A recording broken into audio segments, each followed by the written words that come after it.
actually, before I start my discussion on cost of capital, let me first tell you that आप जब भी देखें जब भी financial transaction होती है, whenever you are in financial transaction, there are two parties, ठीक है? So those two parties are on the one side, obviously, first करें there are you are issuing bonds. A company is issuing bond. So on the one side there are bond holders. People are investors who will be purchasing the bonds or who will be investing in the bonds. And on the other side of this transaction, there will be a firm.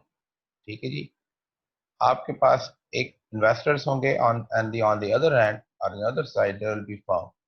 ठीक है, तो अब say for example you are issuing a long-term bonds say for 10 years, and this 10-year bond will be offered by the firm to the investors, जो कि bond holders होंगे आपके. Now, obviously, these bond holders, they will ask for some rate, or they will ask for some returns on this bond. Okay, so we have done something that we call KD in terms of bond. We have that cost of debt, or something that is the required rate of return of bond holders. The people who are investing in your firm, they demand some certain sort of uh, uh, rate of return, and that rate of return is the required rate of return that they demand from the firm. And in the case of all risk and return discussion that we have just completed in previous classes, we came to know that this required rate of return depends on firm's risk. What we actually see कि हम उस company की risk को मद्देनजर रखते हुए उसकी basis पे रिक्वायर्ड रेट ऑफ रिटर्न जो है वो जो शेयर होल्डर्स होते हैं या अपने बॉन्ड होल्डर्स होते हैं या इन्वेस्टर्स होते हैं वो कंपनी से डिमांड करते हैं. अच्छा जी, अब देखें ये जो केडी है या जो ये रिक्वायर्ड रेट ऑफ रिटर्न हमने पढ़ा था, इन्वेस्टर्स के लिए तो ये रेट ऑफ रिटर्न है. कंपनी के लिए क्या होगा? दिस सेम थिंग कंपनी के लिए क्या होगी? ये सेम चीज जो है वो कंपनी के लिए कॉस्ट ऑफ डेट होगी, है कि नहीं?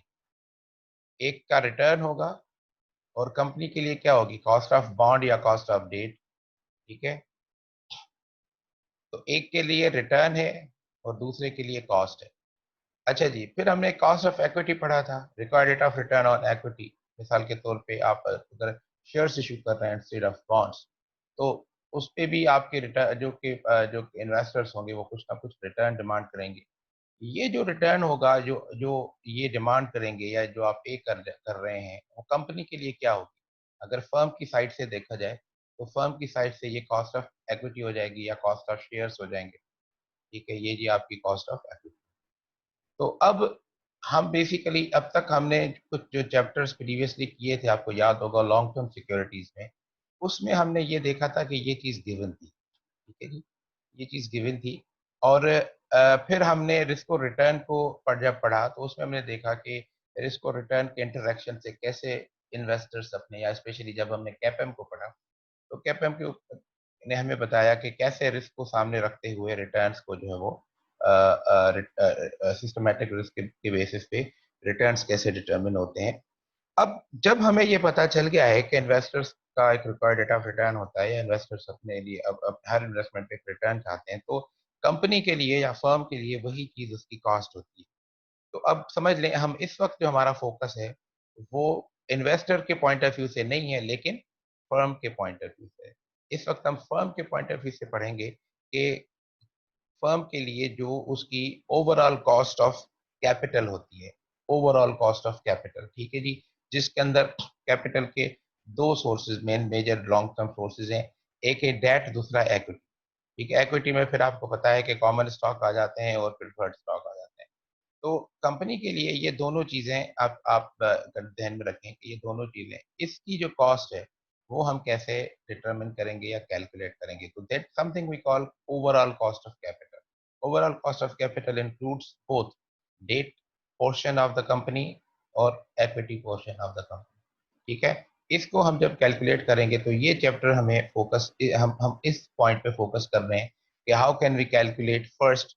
पहले हम मिसाल के तौर पे डेट की कॉस्ट कैसे मालूम करें, फिर इक्विटी की कॉस्ट कैसे मालूम करें, और जब ये दोनों मिल जाएं तो उसके बेसिस पे फिर कंपनी की ओवरऑल कॉस्ट कैसे मालूम करें। ओवरऑल कॉस्ट को दूसरे अल्फाज में weightage average cost of capital भी कहा जाता है। क्या कहा जाता है? Weightage average cost of capital या फिर वैक। ठीक है, तो वैक कैसे मालूम कर सकते हैं। तो this is the whole story of this chapter today and I'm just starting and I hope this thing is clear। अगर कोई सवाल है तो आप पूछ सकते हैं। What is in the agenda today? Let us have a look of that. The first will be going through the concept of cost of capital. Then will be, मैंने आपको बताया कि जो आपकी कॉस्ट ऑफ कैपिटल से हमारी मुराद क्या है। उसके बाद हम देखेंगे what is cost of long term debt. फिर हम देखेंगे जी what is cost of equity और प्रेफर्ड। फिर हम देखेंगे what is cost of equity. तो ये तीन different sources, these are the sources, main long term sources of other company. इनको हम किस तरीके से देखते हैं। और कॉस्ट ऑफ इक्विटी को फर्दर हम जो है वो डिविडेंड डिस्काउंट मॉडल जो डीडीएम की अप्रोच के साथ कर सकते हैं, और दूसरा उसका सीएपीएम या कैपिटल एसेट प्राइसिंग मॉडल के साथ इसको कर सकते हैं। तो ये दो अप्रोचेज हम सीखेंगे। और उसके बाद जो है वो हम एक चीज, तीसरी चीज भी करेंगे जो कि होगी आपकी वैक, जिसे हम कहते हैं वैक, weighted average cost of capital. On the basis of this, we uh, we reach weighted average cost of capital। ठीक है जी। अच्छा, तो let's start with some introduction। Cost of capital, पहले तो देखें हम ये है क्या कंपनी के लिए। जब हम कॉस्ट ऑफ कैपिटल कहते हैं तो इसका मतलब क्या है? This is the required rate of return on various types of financing. वही वाली बात आ गई, मैंने आपको बताया था कि दो पार्टीज हैं। एक पार्टी आपको इन्वेस्टर्स हैं जो आपको फाइनेंस प्रोवाइडर्स हैं, जो फाइनेंसर्स हैं आपके। वो can be in the form of creditors, they can be in the form of equity holders. दोनों सूरतों में वो आपको फाइनेंसिंग प्रोवाइड कर रहे हैं, कैपिटल प्रोवाइड कर रहे हैं। तो कंपनी के लिए कॉस्ट क्या होगी? कंपनी के लिए उस कैपिटल की कॉस्ट वही होगी जो उनका रिकॉर्ड रेट ऑफ रिटर्न होगा। तो अगर इन्वेस्टर्स के पॉइंट ऑफ व्यू से देखा जाए तो वो रिक्वायर्ड रेट ऑफ रिटर्न कहलाएगा। अगर कंपनी के या फर्म के पॉइंट ऑफ व्यू से देखा जाए तो वो कंपनी के लिए कॉस्ट ऑफ कैपिटल कहलाएगा। ठीक है जी। अच्छा, फिर the overall cost of capital of a firm. अभी हम बात कर रहे हैं ओवरऑल कॉस्ट ऑफ कैपिटल, क्योंकि हमें पता है कि देयर आर जब कंपनी लॉन्ग टर्म फाइनेंसिंग करती है तो उसमें इक्विटी फाइनेंसिंग का पोर्शन भी होता है, आपकी जो है वो डेट फाइनेंसिंग भी होती है। तो दे कैन बी बोथ। तो इनका जो दोनों की ओवरऑल जो होती है, तो इंक्लूडिंग बोथ आपकी debt cost of debt and cost of equities को हम ओवरऑल कॉस्ट ऑफ कैपिटल कहते हैं। Of a firm is a proportionate average of the cost of various components of firms finance. ठीक है जी। अब आप ये देखें, ये क्या कह रहा है? It's a proportionate average. Proportionate average से हमारी मुराद बहुत सिंपल है, इट इज वेटेड एवरेज। ठीक है जी। Weighted average of the cost of various components. जो कोर्स में कंपोनेंट्स हैं आपके, मिसाल के तौर पे वो आपके होंगे बॉन्ड्स। ठीक है जी। आपके कॉमन स्टॉक,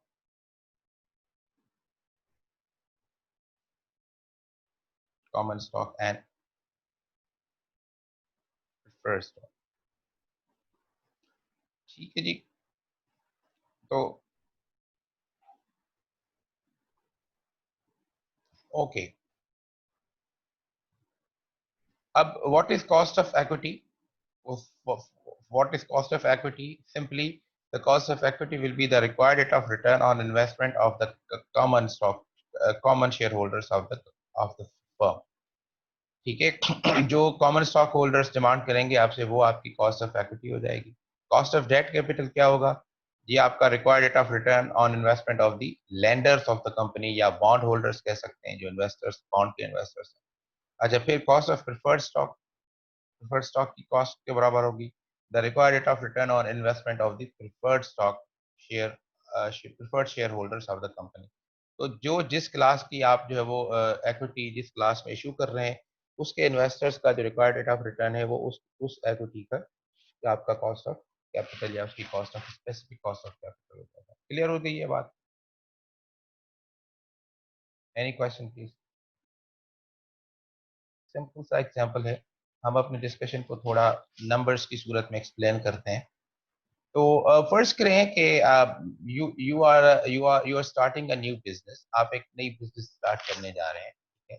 या may be you are running already a new you are running already an existing business, तो you need some extra financing, ठीक है, आपको कुछ फाइनेंसिंग की जरूरत है। तो आपका जो है वो ओके जी। तो फर्ज करें आपके तीन किस्म के जो है वो आपकी जो कैपिटल है वो आपका आता है तीन सोर्सेज से। एक आप अपने हैं, आप खुद हैं। तो जो आपका खुद का कैपिटल होगा वो आपका ऑब्वियसली क्या हो जाएगा, वो आपका हो जाएगा जी आपका समझ लें you are common stock share holders, क्योंकि आपकी जो you are the owner of the firm, तो ये आपका कॉमन स्टॉक हो गया। फर्ज करें ये मिस्टर बी हैं, मिस्टर बी ने आपसे बॉन्ड्स, यहाँ इस ये आपका बॉन्ड होल्डर है, तो ये आपका कॉस्ट ऑफ बॉन्ड हो जाएगा। और ये आपका फर्ज करें मिस्टर डी जो है, मिस डी जो है वो आपकी समझ लें प्रिफर्ड स्टॉक होल्डर। तो ये तीन लोग हैं, आपने स्टॉक कॉमन स्टॉक में इन्वेस्टमेंट किया हुआ है कंपनी के, डी ने जो है वो प्रिफर्ड स्टॉक में किया हुआ है, बी ने बॉन्ड पे किया हुआ है, फर्ज कर दें, ठीक है।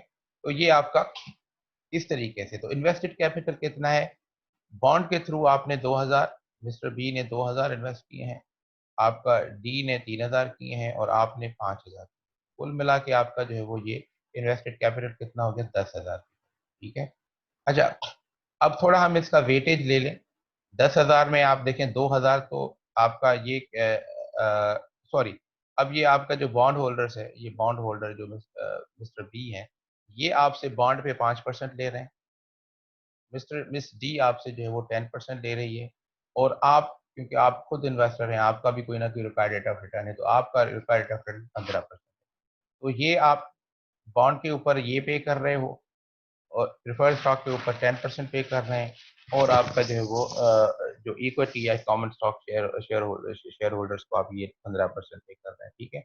अच्छा, थोड़ा आप देखें कि अब एक ये चीज आपको, इसको हम कहते हैं specific cost of capital. Specific यानी कि ये आपकी बॉन्ड की हो गई, ये प्रिफर्ड स्टॉक की हो गई, और ये आपकी कॉमन स्टॉक की, ये रिटर्न्स आपको मिल गए। अब हम दूसरी चीज क्या करेंगे, हम देखेंगे वेटेज कि आपका, हम क्योंकि अब हमारा इंटरेस्ट किस में है, हमारा इंटरेस्ट है ओवरऑल कॉस्ट ऑफ कैपिटल में, ठीक है, या जिसे हम कहते हैं कि weighted average cost of capital, ठीक है जी। तो weighted average cost of capital क्या होगा जी, अब देखें मिसाल के तौर पे, अब ये हम पहले वेट्स ले लेते हैं इसके। ये आपकी 2000 है टोटल 10,000 में, तो आपका मिस्टर बी का वेटेज है 20%। आपका ये 3000 है डी का, तो डी का वेटेज है 30%। आपका 5000 है 10,000 में, तो आपका 50% हो गया। Excuse me. तो अब ये आपके पास वेटेज आ गए।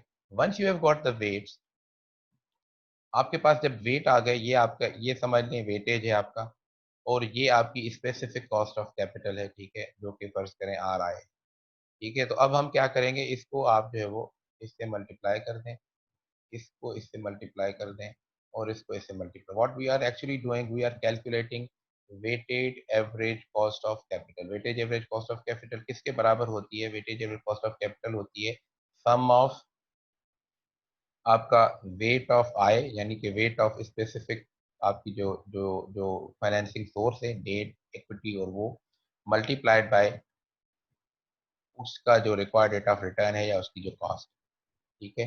तो ये आपकी सम, ये this is something we call weighted average cost of capital.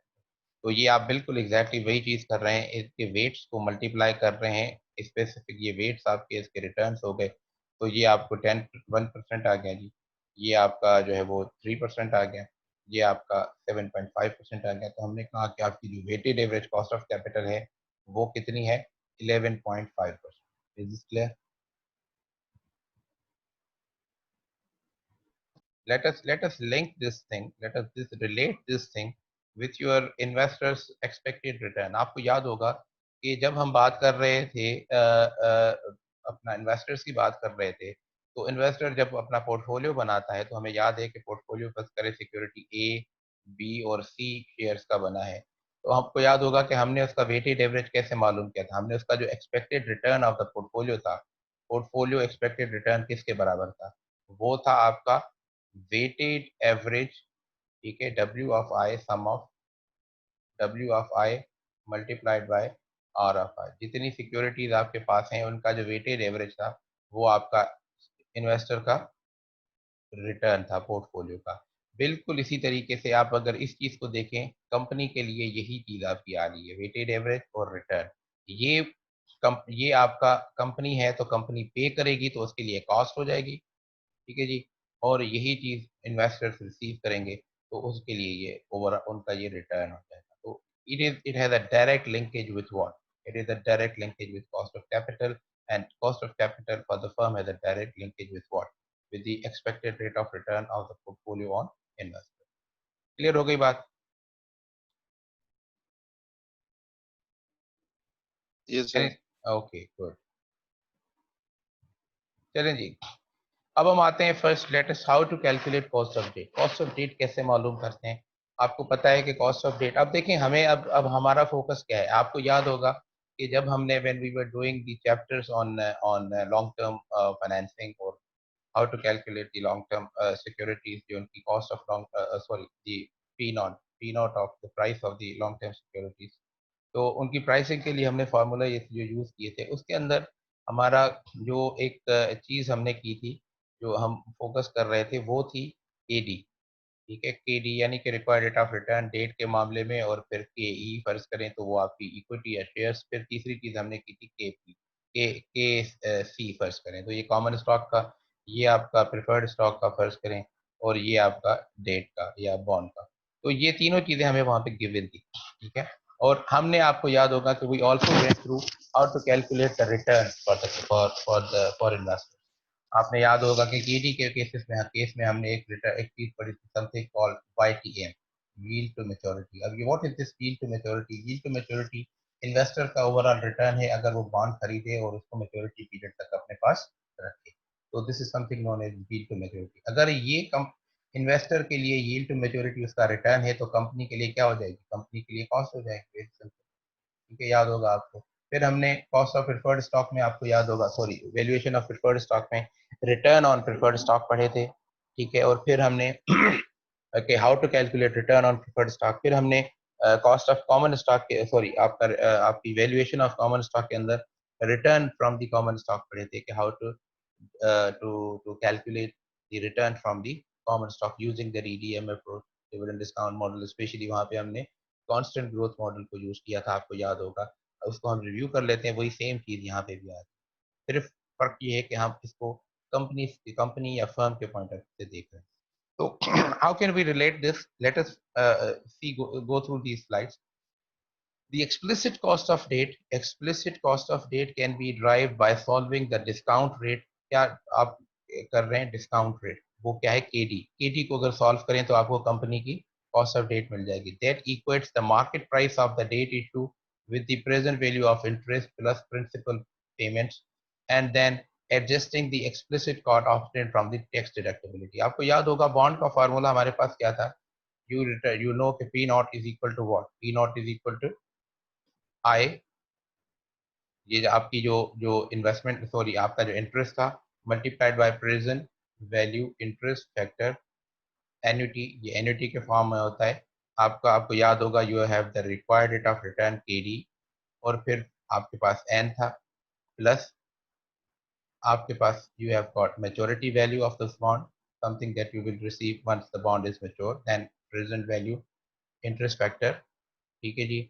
और आपका required rate of return, and n is what? N is the number of years, ठीक है जी। how many years? 10 years, 15 years, इसके बेसिस पे आपको KT given है, N given है, and your interest not given, M is given. तो आपको आपको P नॉट करती है, ठीक है जी।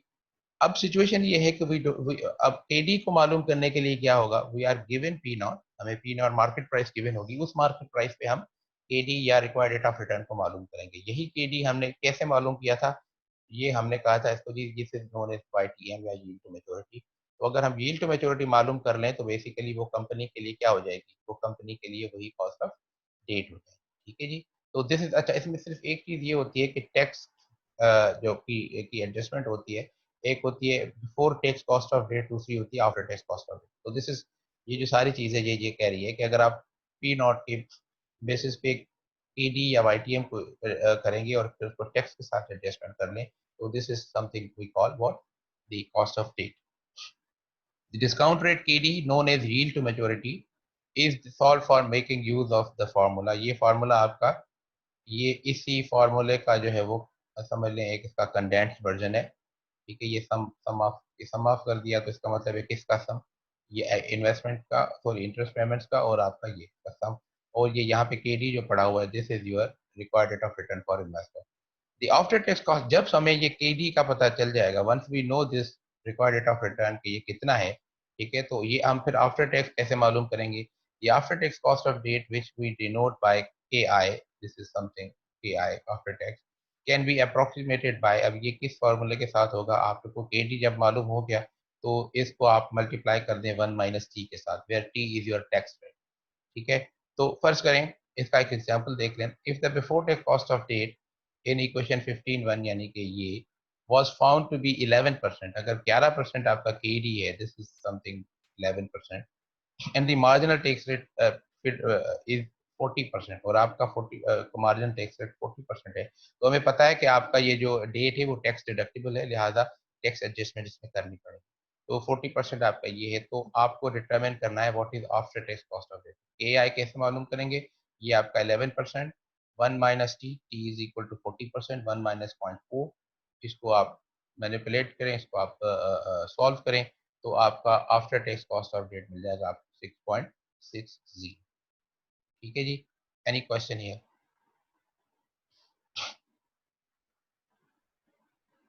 Any question.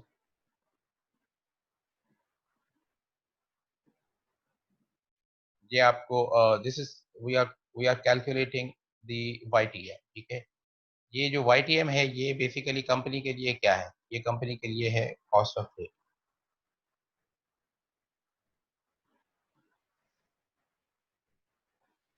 For company this is YTM is what, तो कॉस्ट ऑफ डेट.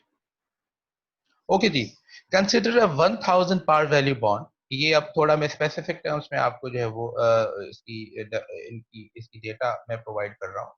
ठीक है, consider a 1000 par value bond, par value 1000 है. ठीक है, bond with following characters, current market price उसकी 761 है, यील्ड अंटिल मैच्योरिटी 12% है, sorry years years until maturity यानी कि इसका एन, ये आपका एन है. ठीक है जी, तो इसको लेटेस्ट मैं इसको आपकी ये आपका पी नॉट है जी, और ये आपका ईयर्स अंटिल मैच्योरिटी कितने हैं जी, this is something we call N, और आपकी कारपोरेट रेट, आपका जो रेट है जो कि बॉन्ड आपको कूपन रेट बॉन्ड आपको प्रोवाइड कर रहा है, that is I for the bond 8%. आपको मालूम करना है कि इसकी यील्ड टू मैच्योरिटी क्या है, ये यील्ड टू मैच्योरिटी आपके लिए कॉस्ट ऑफ डेट हो जाएगी. ठीक है जी, सोल्यूशन कैसे मालूम करेंगे, ये फार्मूला आप ध्यान में रख लें, ये वही वाला फार्मूला है जो कि मैंने अभी आपके सामने लिखा था. आई, ये इंटरेस्ट पेमेंट्स हैं, present value interest factor annuity, YTM, this YTM now is what, this YTM is your cost of debt here, NM और फिर ये M. ठीक है जी, तो हमें अब देखें, we don't know about YTM, we don't know about the cost of debt till now, तो हमने क्या किया, but we know the present value और P नॉट, हमें P नॉट का पता है, we know what is P naught. So P naught is 761, and then inserting all these values in 8% आपका कूपन रेट है, तो 1000 का 8% निकालें तो आपका interest I, capital I will be equal to interest payment will be equal to 80. ठीक है जी, और ये present value interest factor annuity YTM you don't know, 12 आपको नंबर ऑफ ईयर्स हैं. You insert all these values in this formula. Okay जी, अच्छा अब थोड़ी सी हिंट आप इस्तेमाल कर लें. आपको पता है कि what is the relationship between yield to maturity and coupon rate. ठीक है, आप जब भी देखें bond is selling on discount, the bond is selling on discount, जब ये बॉन्ड डिस्काउंट पे सेल होता है तो YTM आपकी जो है वो कूपन रेट से ज्यादा होगी. ये मैंने आपको पूरी रिलेशनशिप बताए थे कि हाउ दे आर रिलेटेड. जब जब ये YTM या required rate of return coupon rate के बराबर होगा तो P नॉट आपका जो है वो प्राइस जो है वो पार वैल्यू के बराबर होगा. ठीक है जी, अगर बॉन्ड डिस्काउंट पे है तो इसका मतलब है रिक्वायर्ड रेट ऑफ रिटर्न या YTM कूपन रेट से ज्यादा होगा. अगर बॉन्ड प्रीमियम पे सेल हो रहा है तो इसका मतलब है कि YTM या यील्ड टू मैच्योरिटी या आपकी जो है वो required rate of return coupon rate से कम होगा. तो यहाँ से हम स्टार्टिंग पॉइंट हमें पता चल गया कि what is our starting point. Starting point ये है कि हमें हमारा बॉन्ड डिस्काउंट पे जा रहा है, इसका मतलब है जो YTM होगी वो 8% से कुछ ज्यादा हो। तो हम क्या कर रहे हैं, हम पहले स्टार्ट कर रहे हैं 10% के साथ, हम 8% से ऊपर के, ये ट्रायल एंड एरर मेथड हमने पढ़ा था YTM का, how can we do it. तो स्टार्ट विद विद 10%, 10% पे आपने इसको अप्लाई किया तो आपको जो जो पी नॉट मिल रहा है वो 864 मिल रहा है, 864 है। और हमें बेसिकली इसको कितना करना है, हमारा जो पर्पज है वो 761 से है, ठीक है। तो this is higher than this, we can go and use another percentage, मिसाल के तौर पे 15%। अब 15% पे किया तो ये 620 हो गया। तो अब जब आपने ये कैलकुलेशन की तो what you have come to know that कि आपका, देखें बॉन्ड की जो प्राइस है, ये हम इसको मिसाल के तौर पे पी नॉट लिखते हैं।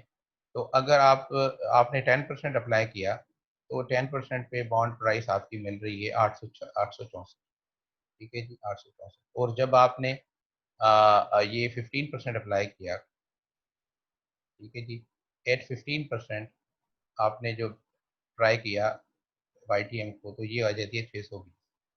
आपको किसने चाहिए, आपको चाहिए 761, यानी कि your current P naught is 761। हम ये कह सकते हैं कि आपकी जो YTM है, जो कॉस्ट ऑफ डेट है, वो it is somewhere between, discuss करेंगे आपकी एक्स है विच इज अननोन था। तो what can we do further, you remember we did interpolation method, जिसके बेसिस पे आप जो है वो ये फार्मूला अप्लाई करके आप YTM कैलकुलेट कर सकते हैं। Based on this your YTM is 12.12%, this 12.12% is your YTM, and in the case of for the firm, this 12.12% will be its cost of day. Clear होगी जी बात? Any question please?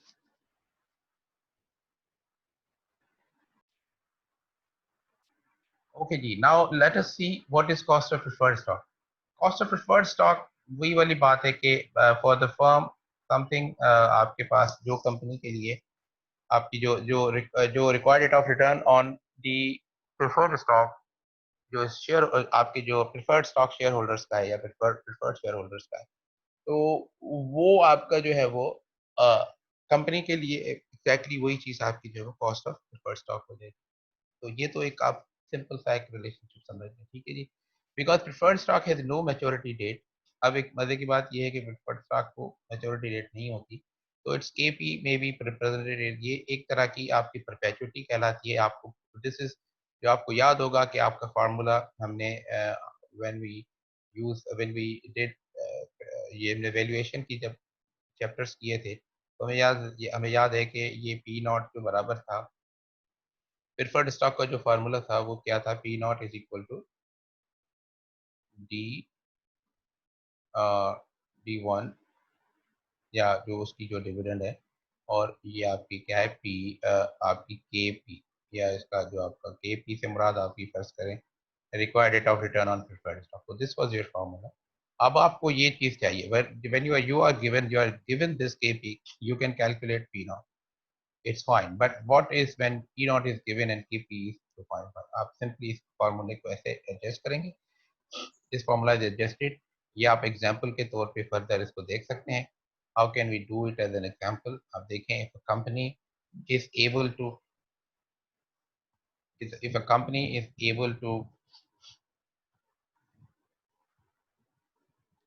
ठीक है जी, if a company is able to were able to sell 10% preferred stock, आपका 10%, यानी कि ये आपको जो पेमेंट करेगा, आपको डिविडेंड पे करेगा, वो 10% होगी। इशू 50 पार वैल्यू, आपका 50 पार वैल्यू जो है वो 50 के पार वैल्यू है आपका, ठीक है, 50 रुपए का पार वैल्यू है। और ये आपका जो ये जो आपका प्रेफर्ड स्टॉक है वो 10% पे कर रहा है, और इसकी करंट मार्केट प्राइस कितनी है, 49, ठीक है। ये इसकी बुक वैल्यू है 50, उसकी करंट मार्केट प्राइस 49, ठीक है। The cost of preferred stock would be, तो आप ये ध्यान में रखें, जो हम यहाँ पे जो चीज अप्लाई करेंगे, यहाँ पे दो चीजें होती हैं, एक चीज ध्यान में रखें, एक होती है बुक वैल्यू, एक होता है बुक वैल्यू, ठीक है, यानी कि वो जो आपके अकाउंटिंग पे, और दूसरी होती है पी नॉट, इस वक्त मार्केट प्राइस है। तो आप जब ये कॉस्ट ऑफ वेरियस कंपोनेंट्स मालूम कर रहे होते हैं, तो वो it can be based on book value, it can also be based on market value.